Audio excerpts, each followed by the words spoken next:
When my HOA turned my recently inherited storage facility into what felt like a public dumping ground, I discovered a deep-rooted scheme of corruption and manipulation that had been brewing beneath our seemingly quiet neighborhood for years. It all began when I received a letter from my late Uncle Frank's lawyer, informing me that he had left me his old storage facility just outside our Sycamore Heights neighborhood. The building, a modest warehouse with a blue roof, stood along Maple Road, a place Melissa and I passed by every week on grocery runs. Melissa nearly choked on her coffee when I showed her the will. "That small storage place?" she asked, still wiping coffee off her chin. I nodded, still wrapping my head around the surprise inheritance. The place wasn't much, 5,000 square feet with about 20 units, a small office, and surrounded by a chain-link fence. It needed work, maybe a new roof, some paint, but Uncle Frank had kept it in decent condition. "We could sell it," I said, half joking. "Finally afford that kitchen renovation you've been dreaming of." But Melissa tilted her head, considering. "Or you could keep it. People always need storage. Could be steady income." Before I could answer, the doorbell rang. It was Diane Reynolds, the HOA president, known for her gossip network that somehow knew everything before it happened. With her perfectly styled blonde bob and fake politeness, she acted thrilled for me. "David, I heard about your inheritance. So exciting," she beamed, asking to come inside before I could object. Over tea, she explained how the HOA had been struggling to find a place for seasonal decorations and maintenance equipment. Their clubhouse shed was falling apart. She leaned in with a sugary smile. "Would you consider letting the HOA use just a tiny section of your property? It would help the whole community so much." Melissa and I exchanged a glance. It seemed like a reasonable request. "I suppose I could set aside one unit temporarily," I said. Diane clapped her hands excitedly. "Perfect, just 3 months to start. I'll send over the paperwork tomorrow." After she left, Melissa gave me a look. "That was generous of you," I shrugged. "It's just one unit, temporary. What's the worst that could happen?" 3 days later, I drove to the storage facility to start clearing out Uncle Frank's old stuff. As I turned onto Maple Road, I slammed on the brakes. The entire front of the property was swarmed with cars and trucks.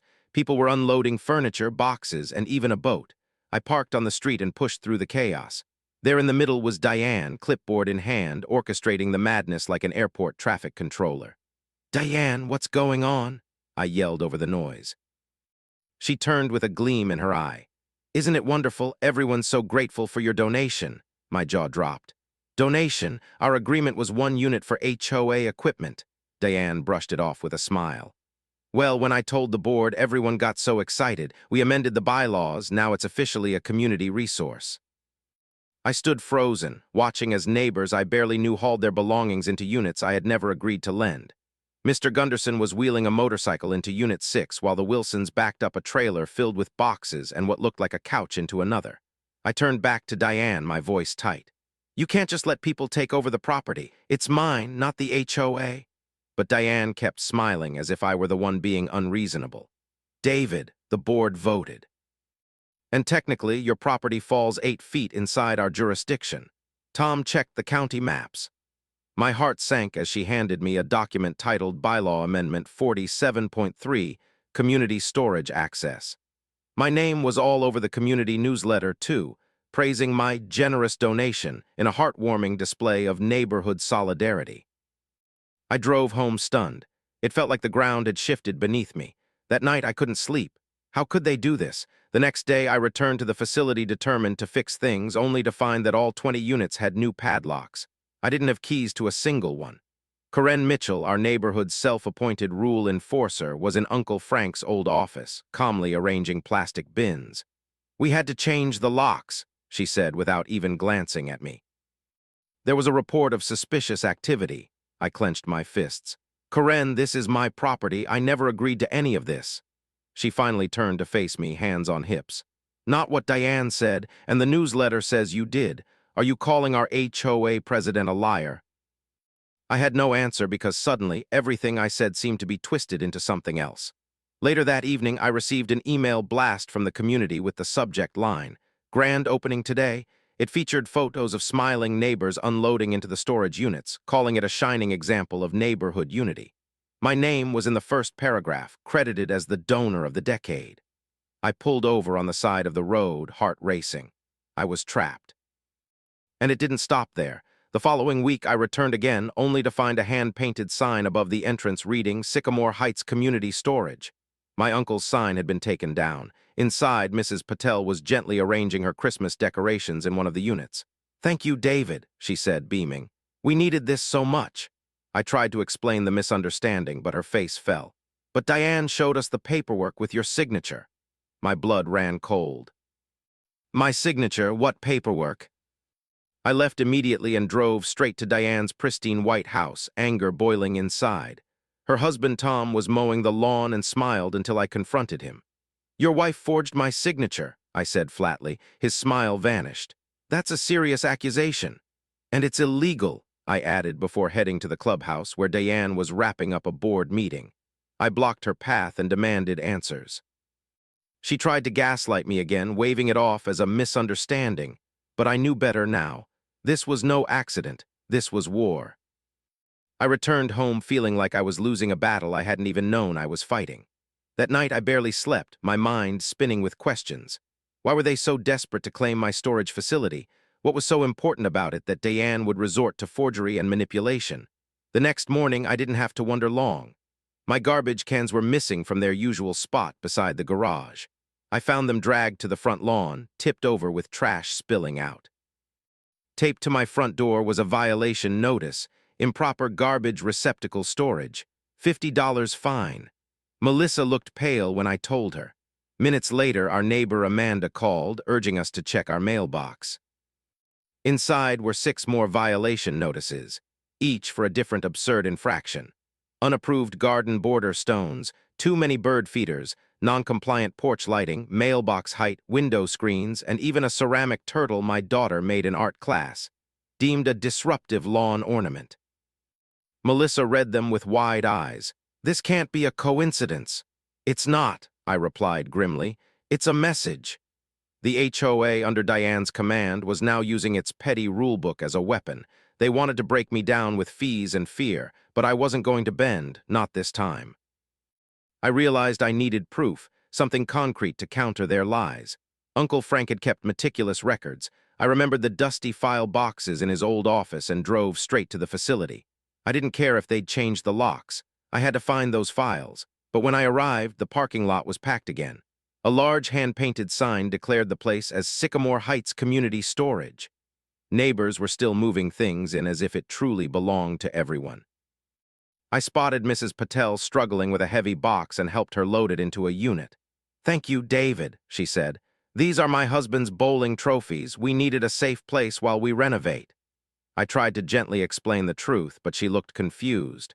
"But we saw the document. Your signature was on it. It said you were honoring your uncle's legacy of community service." That's when it clicked. Uncle Frank, the man who once threatened kids with a garden hose for walking too close to his lawn, was the least likely person to support community anything.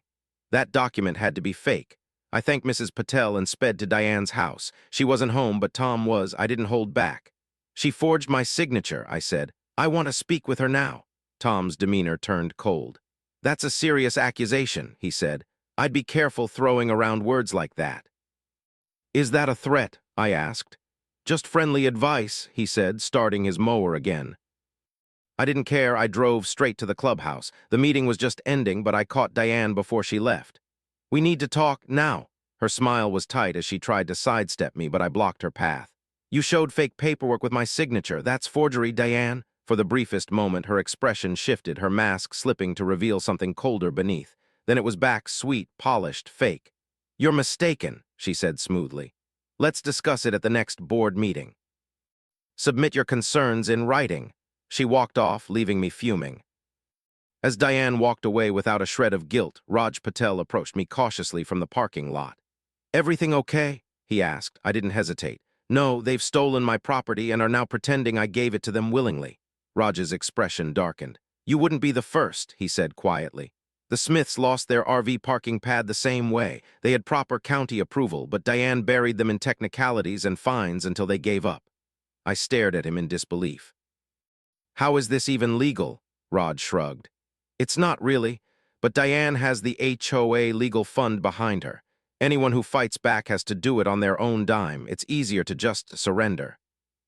His words haunted me the entire drive home.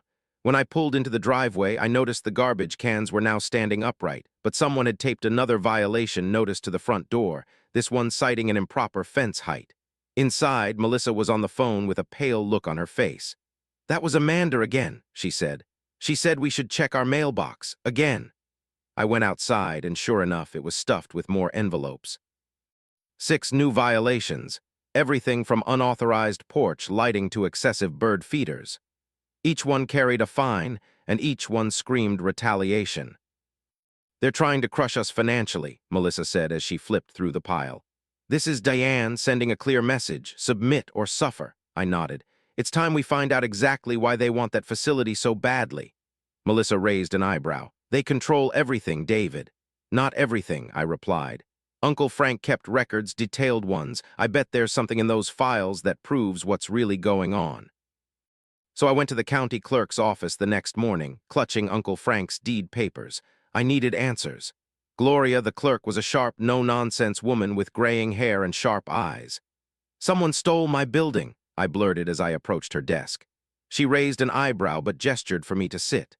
For the next hour, I laid everything out: Uncle Frank's will, the deed, the fake amendment, the newsletter with my fake donation. She tapped the deed and frowned. "Honey, they can't take your property with an HOA rule change. That's like me saying your car is now mine because I made a rule about it." She pulled up the official property maps on her computer, tracing the lines with a red pen. "Well, would you look at that? Your property isn't even inside HOA jurisdiction. It's outside by almost 12 feet. I sat back, stunned. "They have no authority over it at all." "None whatsoever," she confirmed. Then she looked up another file and raised her eyebrows. "And here's something else. Your HOA has been warned by the county 3 times in the last year for improper equipment storage.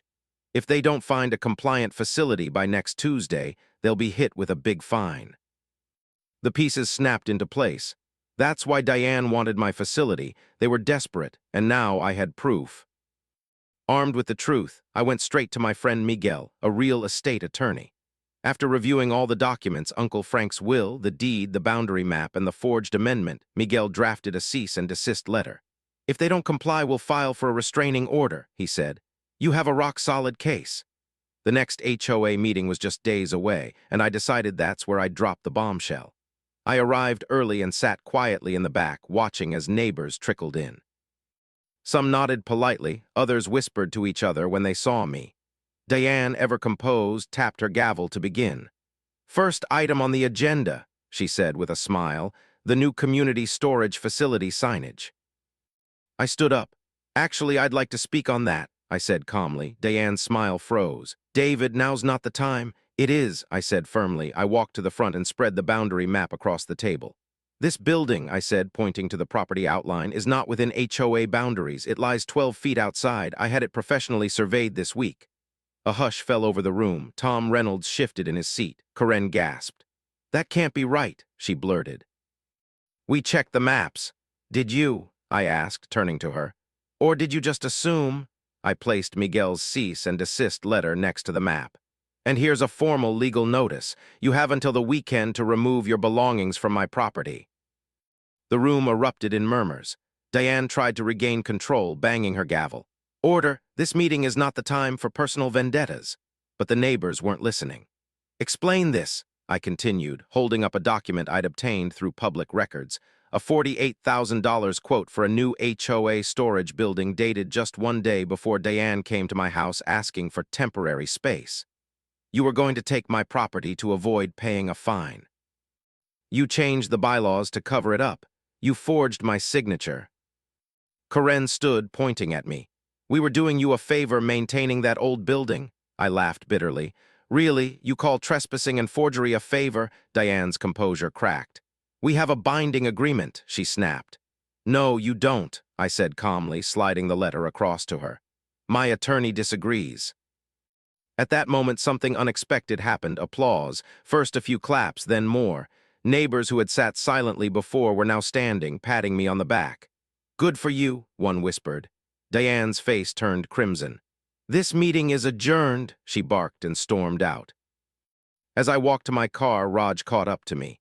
"You won this round," he said, "but be careful, Diane doesn't lose gracefully." I raised an eyebrow. What could she possibly do now? Raj looked grave.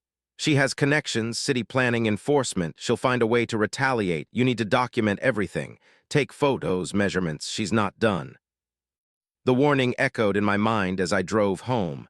I'd reclaimed my property, but this wasn't over. This was just the beginning. I found out just how far Diane was willing to go the very next morning.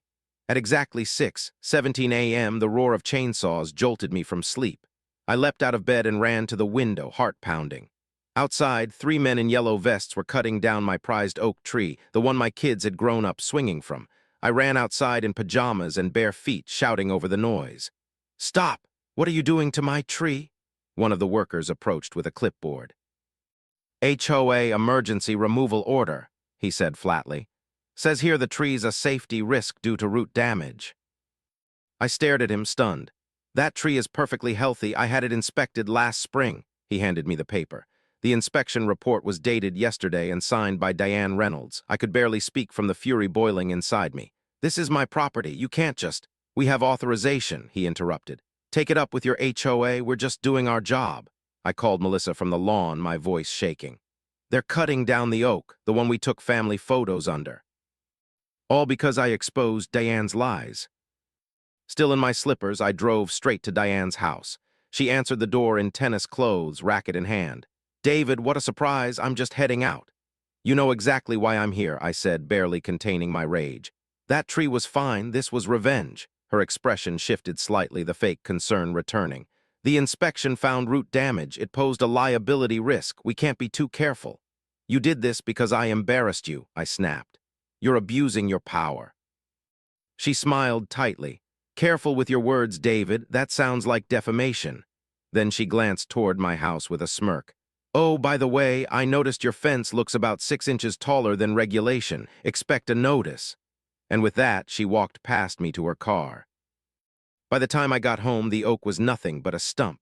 Melissa stood in the yard, eyes glassy. 30 years old," she whispered. "We had birthdays under that tree." The next morning, another violation notice was taped to our door. Fence height violation, $150 fine. Then came more. Unapproved mailbox design, $100. Excessive bird feeders, $75. Unauthorized garden stones, $50. Improper house numbers, $80. They were coming fast and relentless. "They're trying to financially crush us," Melissa said, staring at the growing stack. And we weren't the only targets. Raj received 6 citations in 3 days after he questioned Diane at the mailbox. The Schmidts, an elderly couple who'd applauded me at the HOA meeting, were suddenly written up for having unauthorized floral arrangements in their award-winning rose garden. That's when I knew this wasn't about me anymore. This was about fear, about control, about silencing anyone who challenged them. "We need to fight back," I told Melissa. "Together." That night, we invited Raj and the Schmidts over for dinner. Harold Schmidt, a retired contract lawyer, brought a thick folder. "They picked the wrong people to mess with," his wife said, handing out salad. And as Harold opened the folder, a plan began to form, one that would expose the HOA's secrets from the inside out.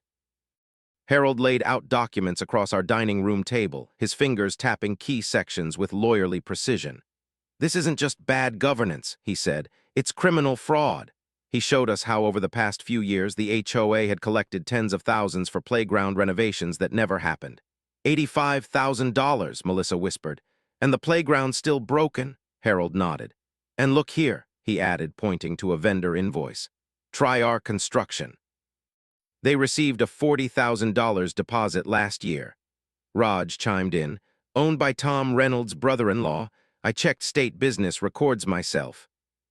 The pieces were falling into place. Inflated landscaping contracts, fake consulting fees, and shady admin expenses. Diane and Tom had been treating the HOA bank account like their personal ATM. "And everyone who asks questions," Mrs. Schmidt said, "gets punished into silence." She gestured to more documents, showing past examples of whistleblowers being buried under violation notices until they gave up and moved away. "They tried to do the same to you," Raj added. "They wanted your storage building to cover their own violations, but didn't want to pay for it." The weight of it all pressed down on me. This went so far beyond me and my property. It had affected dozens of families year after year. We need evidence, I said. Something undeniable. Harold nodded. We're going to set a trap, he said. Make it look like you're giving in, let them think they've won, and when they start trying to hide the real paperwork, we'll catch them red-handed. Melissa looked doubtful. They'll retaliate again. Only if they know we're onto them, Raj said with a grin. We won't give them the chance. He had a friend who installed professional security systems, and within 2 days we had hidden cameras in my storage facility. Motion-activated night vision, the works. Then I sent the email that shocked the neighborhood. After further reflection, I've decided to support the HOA's use of my storage facility and offer full community access. Melissa looked at me like I'd lost my mind. Trust me, I whispered. It's bait. 3 nights later at 11:43 p.m., the cameras recorded Diane and Tom sneaking into the storage building. They carried boxes labeled financials and invoices and looked around nervously before stashing them behind a false panel. Their whispers were caught loud and clear. If they find these invoices, it's over, Tom said. We'll blame the old board if we have to, Diane replied. Nobody can prove anything if these papers disappear. The next morning, Karen was already inside the storage building, rearranging boxes. I'm organizing for efficiency, she said coldly. Feel free, I replied, smiling sweetly. I trust the HOA completely now. Her suspicious glance said everything. She knew something was off, but not what. That evening, we circulated flyers across the neighborhood for a special emergency HOA meeting. The reason? Proposed HOA fee increase, find out why. The turnout was massive. People who hadn't attended meetings in years showed up, curious and angry. Diane looked nervous but kept her smile glued on. Before we start, she said, let's thank David for his generous donation. I stood up. Actually, I'd like to explain exactly what I've donated. The room fell silent as I stepped forward, folder in hand. I haven't donated my storage facility, I began, voice steady. What I've donated is access to the truth. Raj wheeled in a projector and laptop, while Mrs. Schmidt handed out thick folders to every homeowner present.